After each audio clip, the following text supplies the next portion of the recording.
ఆయన గురువు కూర్చుని ఉంటే ఒక రైల్వే స్టేషన్ మేనేజర్ ఒక ఆయన వచ్చారు. రైల్వేలో జనరల్ మేనేజర్ ఏదో చేస్తారు, ఆయన వచ్చారు గురువు గారి దగ్గర వచ్చి ఆయన కాళ్ళ మీద పడి, నేను ఏదో మానసికంగా అశాంతితో ఉన్నానండి, నాకు కొంచెం ఇబ్బందిగా ఉంది, నాకు ఏదైనా మంత్రోపదేశం చేయండి లేదు అన్నాడు. ఆయన అన్నాడు, నేను చేస్తాను, నువ్వు చేస్తానని ఖచ్చితంగా. మంత్రోపదేశం ఏం చేయనయ్యా, నేను ఒక మాట చెప్తాను, దాన్ని పాటించు అన్నాడు. అంటే జీవితాంతం పాటిస్తా, అంత వద్దు, అంత అధికంగా మాట్లాడాలి, 3 నెలలు పాటించాలి. ఏం పెట్టాడు, 3 నెలలు పాటించాలి. ఏమిటంటే ఈ 3 నెలలు నువ్వు అబద్ధం దానికి వచ్చావు కదా, 2026 సంవత్సరం ఫిబ్రవరి 26వ తేదీ నా దగ్గరికి వచ్చావు. సరిగ్గా 3 నెలలు, మళ్ళీ ఫిబ్రవరి, మార్చి, ఏప్రిల్, మే నెల 26వ తేదీ వచ్చేవాడు నువ్వు అబద్ధం ఆడుతున్నాడు. ఈ వ్రతాన్ని నేను ఖచ్చితంగా పాటిస్తానండి 9 రోజులు అని వెళ్ళిపోయాడు. మా అన్నాడు ఆయన తమ్మ మునిగింది. ఆ రైల్వే మేనేజర్ పనిచేసే చూస్తుంది, అక్కడికి అవినీతి ఆరోపణలు వచ్చాయి. వాళ్ళ అధికారులు లంచాలు తీసుకున్నారని ఒక అధికారి పైనుంచి వచ్చాడు, ఈయన అడిగాడు, ఇంకా ఎవరైనా లంచం తీసుకున్నారా అని అడిగాడు. ఈయన అబద్ధం ఆడని చెప్పాడు కదా, అందుకే నాతో సహా 20 మంది తీసుకున్నారని చెప్పేశాడు. ఒక చిన్నపోతే ఈయన పట్టుకొని తీసుకోండి, ఈయన నా గురువు నేను ప్రమాణం చేశాను అబద్ధం ఇది చెప్పాను, తీసుకున్నాను, మీరు నేనే చెబుతున్నాను రాసుకోండి, నాతో సహా నువ్వు ఆయనంటే అని చెప్పేశాడు. వాళ్ళందరూ ఒడిపోయాడు, మీరు ఇంతవరకు కనిపిస్తున్నారు చెప్పేశాడు. నాతో సహా 20 మంది అండి, వాళ్ళు 3 తీసుకోలేదు, మిగిలిన తీసుకున్నారు, ఇంకో నేను తీసుకున్నానంటే ఆయనంతా మొత్తం నొక్కింది ఎంత అని చెప్పేశాడు. ఆ మొత్తం అధికారి అన్ని రాసుకొని అందరినీ జైలు రాసి ఈయనతో సహా ఈయన శుభ్రంగా ఉన్నాడు. కానీ ఏం వరాల ముందు చెప్పాడు అంటే చూడవచ్చు. దానివల్ల ఎంత గొడవ అయిపోయిందంటే వీళ్ళందరూ తప్పు వాళ్ళు కాదు, ఏదో ఒక రకంగా డబ్బులు ఖర్చు పెట్టేసి ఈయనే తీసుకున్నాడు, మొత్తం మా మీద గెట్టేసాడని కేసు మార్చేసి వీళ్ళు బెయిల్ మీద పెడుతున్నాయని ఆయన జైల్లో ఉంటాయి. అంత కష్టం వచ్చింది, అయినా సరే అని అలాగా.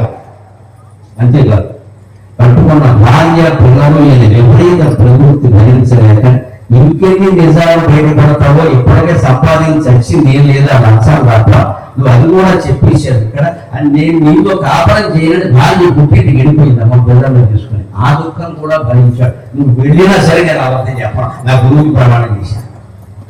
చివరి కోర్టులో విచారణ వచ్చింది కేసు. జడ్జి గారు అక్కడ కూర్చొని, ఏమండి మీరు తప్పు చేశారా అంటే, అవును నేను చేశాను. మరి లాయర్ని ఎందుకు పెట్టి వాదించదలుచుకుంటే లాయర్ ఉండాలండి, నేను ఒప్పుకుంటున్నాను కదా లాయర్ ఉండాలి, వాదించాలంటే లాయర్ ఉండాలి కానీ నాకెందుకండి, నేను ఒప్పుకుంటున్నాను కదా అంటే, అది మీరు చేసింది గొప్ప నేరం, మీకు చాలా శిక్ష పడుతుంది, భయం లేదా అన్నాడు. ఎందుకంటే ఈ అమాయకుడు గ్రహించాడు హెచ్చుడు. అంటే ఆయన అన్నాడు, నా ప్రాణం పోయినా మంచిదేనండి, ఇప్పటికే భార్య పిల్లలు వదిలేశారు, నా ఉద్యోగం పోయింది, ఇంకేమిటి పోయేది పోయింది, నేను మాత్రం అబద్ధం ఆడాను అంతే.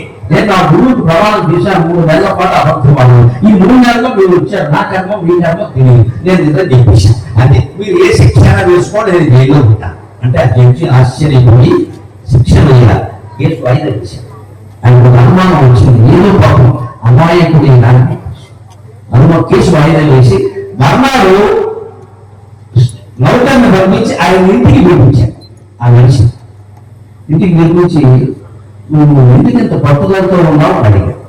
నేను తీసుకున్నావు సరేనయ్యా, చాలా మంది అబద్ధాలు చెబుతున్నావు, నువ్వు ఎందుకంత ఖచ్చితంగా పట్టు, నాకు గురువు గారు ఉపదేశం చేశారండి అబద్ధం ఆడదు. ఆ గురువు ఎవరో అడిగాడు, పేరు చెప్పాడు, స్వామిరామ గురువు గారి పేరు చెప్తే ఆశ్చర్యం, భగవత్ కటాక్షం. ఆ జడ్జి గారికి కూడా ఆయన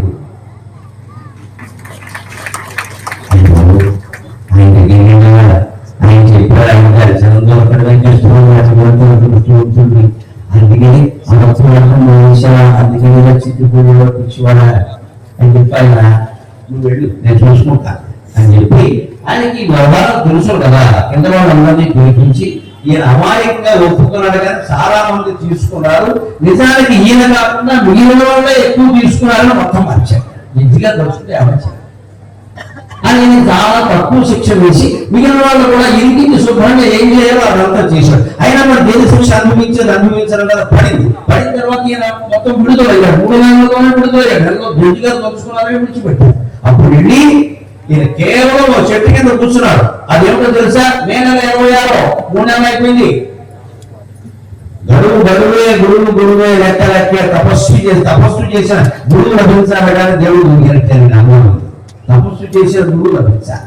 ఊరికే మన దగ్గర కలెక్షన్ చేసే గురువులు కాదు, కారణమైన గురువులు కాదు. ఆ ఆశ్రమానికి వెళ్ళగానే ఏమయ్యా ఈ మధ్య రావట్లేదని గురువు అన్నాడంటే వాడు గురువు కాదమ్మా, గురువు వెంటనే నేను కనపడకపోతే ఆయనకి ఈ మధ్య రావట్లేదు అన్నాడంటే ఆయన మా బరువులు ఉంటాడన్నమాట. ఇక్కడ ఆయన తపస్సు ఇక్కడ అమ్మాట అనుకోవాలి గురువు. గురువుగారు చాలా ప్రేమ.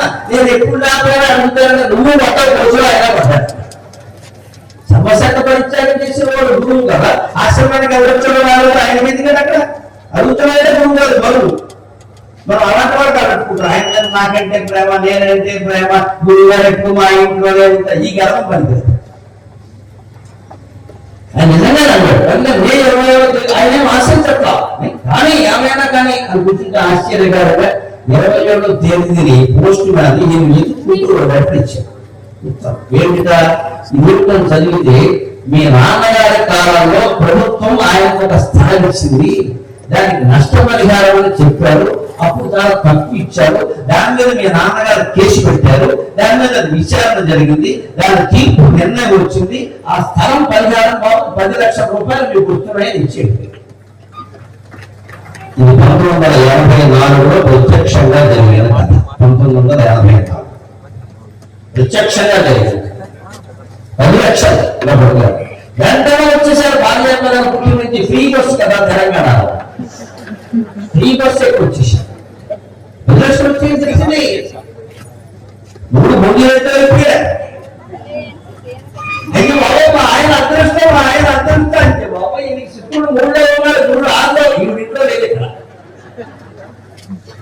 ఆయన ఎంత ఉదాహరణ అంటే నాకు ఊరి మాట నిజమైంది, నాకు డబ్బు రావడం వాళ్ళ మాట నిజమైంది, వేదము నిజం, శాస్త్రం నిజం, పురాణం నిజం, గురువు నిజం, జ్ఞానం నిజం అనే విషయం నాకు తెలిసింది. ఈ 10 లక్షలు నాకు దేనికి మీరు తీసుకోండి అని ప్రజాప్రతినిధులకు ఇచ్చేసి మీరు నన్ను వదిలేస్తారు కదా, నన్ను పూర్తిగా వదిలేండి, మీరు ఇంకోసం వచ్చారు తీసుకోండి.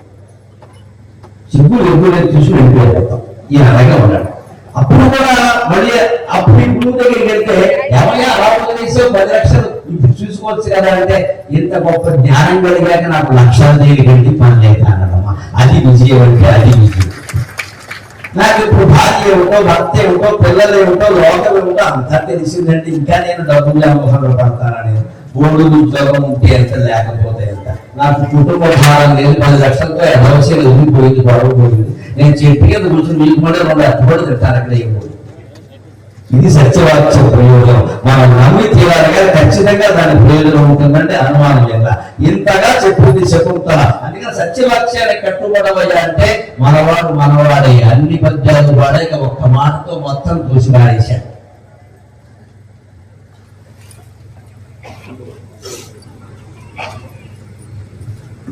ఎన్ని మాటలు చెప్తున్నావు శకుంతల, నిన్ను సభలో వింటున్నారు కదా అని రాజన్నవాడు గొప్పగా ఉంటాడా నీకు? ఎవరు పడితే వాడు కొడుకులు తీసుకొచ్చి నేను నీ పెళ్ళాన్ని అంటే నేను ఆదరిస్తే ప్రజలు నన్ను గురించి ఏమంటారంట, ఏ బెట నీ బెట చుట్టుబెట్ట, ఏ బెట నీ బెట చుట్టుబెట్ట, ఏ నెన్నులను తొల్లి చూచి ఎరుగను నిన్ను, ఏ నెన్నడు తొల్లి చూచి ఎరుగను నిన్ను, మానవుల సత్యవచనలు ఇట్టుల సత్య భాషణం ఉచితం వేయి. మన కోపం వస్తే సాధారణంగా మొత్తం గుంపులు తిడతామని ఎప్పుడు కూడా ఒక్క స్త్రీ మనం మోసం చేస్తే ఏమంటాం, ఆడవాళ్ళందరూ ఇంతంట తప్పు. ఆడదే టీవీ లేదు, మన దిక్కుమాలిన ఫోన్ ఒకటి ఉంది, అందుకే మనకి సత్యం చెప్పేవాళ్ళు ఉంది. ప్రతి ఏదన్నా